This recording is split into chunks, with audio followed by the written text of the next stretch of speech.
Recipe தமிழா நேயர்கள் அனைவருக்கும் வணக்கம். நான் உங்கள் உமா முருகேசன். இன்றைக்கி நம்ம இந்த வீடியோவில் என்ன செய்ய போகிறோன்னு பார்த்தீங்கன்னா, ரொம்ப நாளாக நிறைய பேர் எங்கிட்ட சாம்பார் பொடி எப்படி அரைக்கிறதுன்னு கேட்டுகிட்டே இருந்தாங்க. அதனால் இன்றைக்கி நம்ம சாம்பார் பொடி எப்படி அரைக்கிறதுன்னு ஃபுல்லாக இந்த வீடியோவில் சொல்லியிருக்கேன். வீடியோவை கடைசி வரைக்கும் பாருங்கள். ரெசிபி தமிழா சேனலுக்கு சப்ஸ்கிரைப் பண்ணலைன்னா சப்ஸ்கிரைப் பண்ணிக்கோங்க. இதனுடைய பெரிய குவான்டிட்டி, அதாவது ஒரு வருஷத்துக்கு எப்படி சாம்பார் பொடி அரைச்சி நம்ம பத்திரமா வச்சுக்கிறதுங்கிறது ஃபுட்டி தமிழா சேனலில் அப்லோட் பண்ணியிருக்கோம். அதனோட லிங்க் கீழே கொடுத்துருக்கேன், போய் செக் பண்ணி பாருங்கள். ரெசிபி தமிழா சேனலுக்கு சப்ஸ்கிரைப் பண்ணலைன்னா சப்ஸ்கிரைப் பண்ணிக்கோங்க. வாங்க வீடியோக்குள்ளே போகலாம். வீட்டு முறையில் தயாரிக்கப்பட்ட அனைத்து மசாலா பொருட்களும் ஃபுட்டி தமிழா சேனல் மூலமாக நானே என் கைப்பட வறுத்து தரமாகவும் சுவையாகவும் நான் கொடுத்துட்ருக்குறேன். இது சாம்பார் பொடி, ரசப்பொடி உட்பட 10 வகையான மசாலா பொடிகள் நான் கொடுத்துட்ருக்குறேன். இது தேவைப்படுறவங்க கீழே இருக்க காண்டாக்ட் நம்பருக்கு வாட்ஸ்அப் மூலம் வாட்ஸ்அப் பண்ணுங்கள். ஆல் ஓவர் இந்தியா நம்ம கொரியர் மூலமாக அனுப்பி வைக்க முடியும். இப்போ நம்ம சாம்பார் பொடி அரைக்க தேவையான பொருட்கள்: மல்லி 100 கிராம், வரமிளகாய் 150 கிராம், துவரம்பருப்பு 20 கிராம், கடலைப்பருப்பு 20 கிராம், உளுந்து 20 கிராம், வெள்ளை உளுந்து, சீரகம் 20 கிராம், மிளகு 20 கிராம், வெந்தயம் 10 கிராம், பெருங்காயம் 10 கிராம், அரிசி 10 கிராம், உப்பு 10 கிராம், கடுகு 10 கிராம், கருவேப்பிலை 1 கொத்து. இப்போ இந்த பொருட்கள் எல்லாமே நல்லா க்ளீன் பண்ணி எடுத்து வச்சுக்கணும். இதை பார்த்திங்கன்னா, மல்லி 100 கிராமுக்கு, மிளகாய் 150 கிராம் போடும். அது சாம்பார் பொடிக்கு ரொம்ப நல்லாயிருக்கும். இதெல்லாம் நம்ம சேர்த்து நல்லா வறுத்து எடுத்துக்கலாம். இதை பார்த்திங்கன்னா ரொம்ப கருக விடாமல் நல்லா ரோஸ்ட் மாதிரி வறுத்து எடுத்துட்டு அதுக்கப்புறம் நம்ம வெயிலில் காய போடணும். இப்போ மல்லி 100 கிராம் நம்ம எடுத்து வறுத்துக்கலாம்.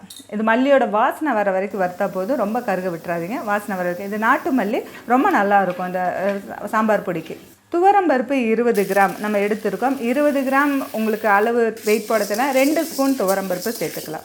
1 கிராம் ஒரு 10 கிராம் ஒரு ஸ்பூனு, 2 ஸ்பூன் துவரம்பருப்பு வறுத்து எடுத்துக்கலாம். 2 ஸ்பூன் கடலைப்பருப்பு வறுத்து எடுத்துக்கலாம். 2 ஸ்பூன் உளுந்தம்பருப்பு வறுத்து எடுத்துக்கலாம். 2 டீஸ்பூன் சீரகம் வறுத்து எடுத்துக்கலாம். 2 ஸ்பூன் மிளகு வறுத்து எடுத்துக்கலாம். 1 ஸ்பூன் வெந்தயம் வறுத்து எடுத்துக்கலாம். பெருங்காயம் சிறிதளவு வறுத்து எடுத்துக்கலாம். அரிசி 1 ஸ்பூன் வறுத்துக்கலாம். உப்பு 1 ஸ்பூன் வறுத்து எடுத்துக்கலாம்.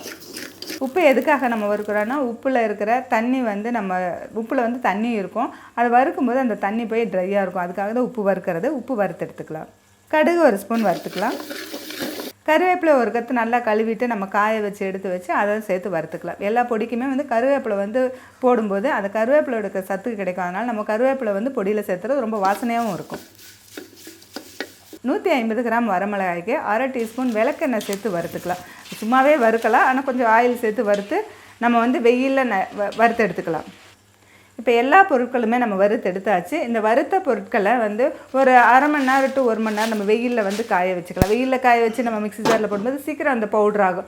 நம்ம இதே மாதிரி வறுத்தோடனே நம்ம போட்டோம்னா அந்த மல்லி இதெல்லாம் கொஞ்சம் இதாக இருக்கும். அதனால தான் நம்ம நல்லா காய வச்சுட்டு அதுக்கப்புறம் மிக்ஸி ஜாரில் ட்ரையான மிக்ஸி ஜார், அதாவது ஈரம் இல்லாமல் நல்லா தொடச்சிட்டு காய வச்சுட்டு அதுக்கப்புறம் இந்த மிக்ஸி ஜாரில் போட்டு நல்லா பவுடர் ஆக்கி நம்ம எடுத்து வச்சுட்டோம்னா இதை ஒரு ஏர்டைட் கண்டெய்னரில் அல்லது இந்த சில்வர் சம்பளத்தில் நம்ம ஸ்டோர் பண்ணி வச்சுக்கிட்டோம்னா நமக்கு அதனுடைய வாசமும் அதோடைய டேஸ்ட்டும் ரொம்ப நல்லாயிருக்கும்.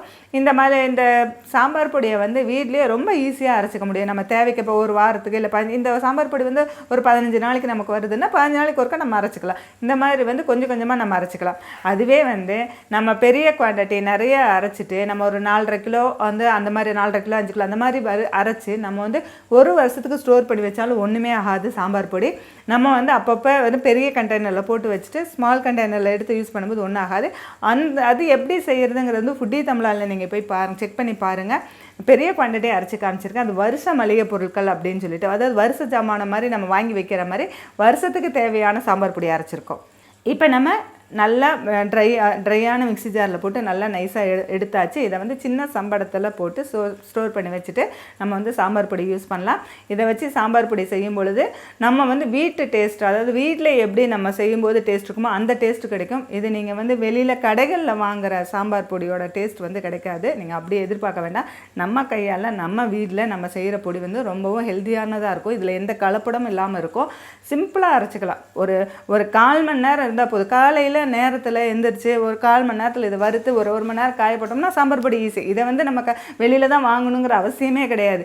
எந்த டைம் வேணாலும் எந்த காலத்துலையுமே இதை அரைக்கலாம். ஏன்னா நம்ம வந்து ஒரு 10 நிமிஷம் 1/4 மணி நேரம் இருந்தால் போது இதெல்லாம் வறுக்கிறதுக்கு. வறுத்ததை வந்து நல்லா ஆற வச்சுட்டு நம்ம அரைச்சி எடுத்து வச்சிட்டோம்னா ரொம்ப ஈஸியாக வந்து செஞ்சுக்க முடியும். நம்ம வந்து வீட்டில் வந்து அப்பப்போ செய்யும்போது ரொம்ப நல்ல வாசனையாகவும் இருக்கும். இதை நீங்கள் வீட்டில் எப்படின்னு செஞ்சு பாருங்கள். இப்போ நம்ம சாம்பார் பொடி ரெடி ஆயிடுச்சு. இந்த வீடியோ பிடிச்சிருந்தா லைக் பண்ணுங்கள், ஷேர் பண்ணுங்கள். வீடியோ பற்றின கருத்துக்களை கமெண்ட் செக்ஷனில் கமெண்ட் பண்ணுங்கள். ரெசிபி தமிழா சேனலுக்கு சப்ஸ்கிரைப் பண்ணலன்னா சப்ஸ்கிரைப் பண்ணிக்கோங்க. இதனுடைய பெரிய குவான்டிட்டி ஃபுட்டி தமிழா சேனலில் அப்லோட் பண்ணியிருக்கோம். அதனோட லிங்க் கீழே கொடுத்துருக்கேன், போய் செக் பண்ணி பாருங்கள். ஃபுட்டி தமிழா சேனலுக்கு சப்ஸ்கிரைப் பண்ணலன்னா சப்ஸ்கிரைப் பண்ணிக்கோங்க.